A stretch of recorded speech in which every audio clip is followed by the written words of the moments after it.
আৰু ইয়াৰ ন্যায় লাগিব, বিচাৰ নোহোৱালৈকে অসম প্ৰদেশ কংগ্ৰেছ কমিটি চুপচাপ নাথাকে। কালি এটা যথেষ্ট বৰ্বৰোচিত ব্যৱস্থা আছিল, ইয়াৰ এইটো নিন্দা কৰোঁ। অনাগত সময়ত তেওঁলোক সাৱধান হ'ব লাগিব। আপোনালোকক জনাবলৈ বিচাৰিছোঁ, সভাপতি মহোদয়, অসম প্ৰদেশ কংগ্ৰেছ কমিটি, বিধায়িনী দল, AICC আমি সকলোৱে মিলি অনতিপলমে 25 লক্ষ টকা তেওঁলোকৰ ঘৰত প্ৰদান কৰা হ'ব, তেওঁলোকৰ এইটো ফাৰ্ষ্ট ইনষ্টলমেণ্ট হিচাপে।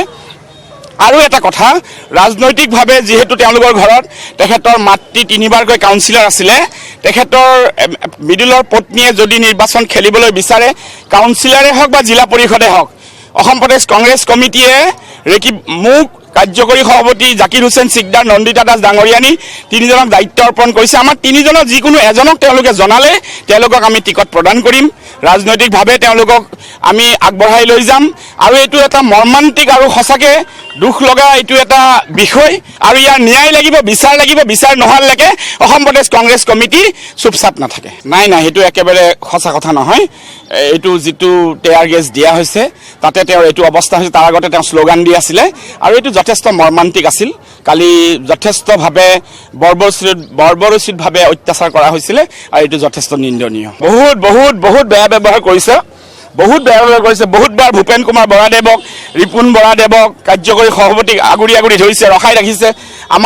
আমাৰ কৰ্মকৰ্তাসকলে বহুত হুলস্থুল কৰি আগুৱাই আনিব লগা হৈছে। কালি যেন একদম উত্তৰ প্ৰদেশ পাৰ হৈ গৈছে। কালি এটা যথেষ্ট বৰ্বৰোচিত ব্যৱস্থা আছিল, ইয়াৰ এইটো নিন্দা কৰোঁ। অনাগত সময়ত তেওঁলোক সাৱধান হ'ব লাগিব। আৰু এই আন্দোলন আমাৰ এতিয়া এক বৃহৎ আন্দোলনৰ কাৰ্যসূচী সভাপতি ডাঙৰীয়াই অনতিপলমে ঘোষণা কৰিলে। নাই, এইটো সঁচাকৈ তাৰ আগতেতো পানী পেলাব পাৰিলে হয়, পানীৰে গোটেইটো মানুহ উৰাই দিব পাৰিল হয়। এইটো ব্যৱহাৰ নকৰি ৱাটাৰ ফ্ল' কৰিলে এইটোতো মানুহবিলাক উৰাই দিব পাৰিলে হয়, পানীত গোটেই উটি গ'ল হয়, সেইটো কৰিব পাৰিল হয়। এইটো এটা বৰ ভাল সিদ্ধান্ত নহয়। সঁচাকৈ এইটো এটা খুব বিৰক্তিকৰ আৰু কষ্টদায়ক আৰু এটা যথেষ্ট নিন্দনীয় এইটো এটা ব্যৱস্থা। আপোনালোকক জনাবলৈ বিচাৰিছোঁ, সভাপতি মহোদয়, অসম প্ৰদেশ কংগ্ৰেছ কমিটি, বিধায়িনী দল, AICC আমি সকলোৱে মিলি অনতিপলমে 25 লক্ষ টকা তেওঁলোকৰ ঘৰত প্ৰদান কৰা হ'ব, তেওঁলোকৰ এইটো ফাৰ্ষ্ট ইনষ্টলমেণ্ট হিচাপে।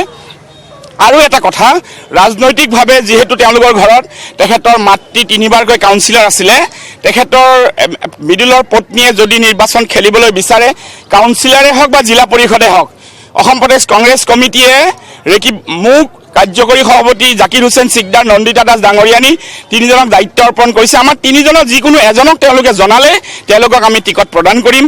ৰাজনৈতিকভাৱে তেওঁলোকক আমি আগবঢ়াই লৈ যাম। আৰু এইটো এটা মৰ্মান্তিক আৰু সঁচাকৈ দুখ লগা এইটো এটা বিষয়। আৰু ইয়াৰ ন্যায় লাগিব, বিচাৰ নোহোৱালৈকে অসম প্ৰদেশ কংগ্ৰেছ কমিটি চুপচাপ নাথাকে। নাই, সেইটো একেবাৰে সঁচা কথা নহয়। এইটো যিটো টেয়াৰ গেছ দিয়া হৈছে, তাতে তেওঁৰ এইটো অৱস্থা হৈছে। তাৰ আগতে তেওঁ শ্লোগান দি আছিলে, আৰু এইটো যথেষ্ট মৰ্মান্তিক আছিল। কালি যথেষ্টভাৱে বৰ্বৰোচিতভাৱে অত্যাচাৰ কৰা হৈছিলে, আৰু এইটো যথেষ্ট নিন্দনীয়। বহুত বেয়া ব্যৱহাৰ কৰিছে, বহুতবাৰ ভূপেন কুমাৰ বৰাদেৱক, ৰিপুণ বৰাদেৱক কাৰ্যকৰী সভাপতিক আগুৰি ধৰিছে, ৰখাই ৰাখিছে। আমাৰ কৰ্মকৰ্তাসকলে বহুত হুলস্থুল কৰি আগুৱাই আনিব লগা হৈছে। কালি যেন একদম উত্তৰ প্ৰদেশ পাৰ হৈ গৈছে। কালি এটা যথেষ্ট বৰ্বৰোচিত ব্যৱস্থা আছিল, ইয়াৰ এইটো নিন্দা কৰোঁ। অনাগত সময়ত তেওঁলোক সাৱধান হ'ব লাগিব।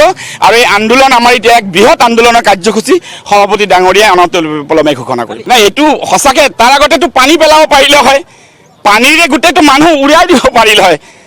এইটো ব্যৱহাৰ নকৰি ৱাটাৰ ফ্ল' কৰিলে এইটোতো মানুহবিলাক উৰাই দিব পাৰিলে হয়, পানীত গোটেই উটি গ'ল হয়, সেইটো কৰিব পাৰিল হয়।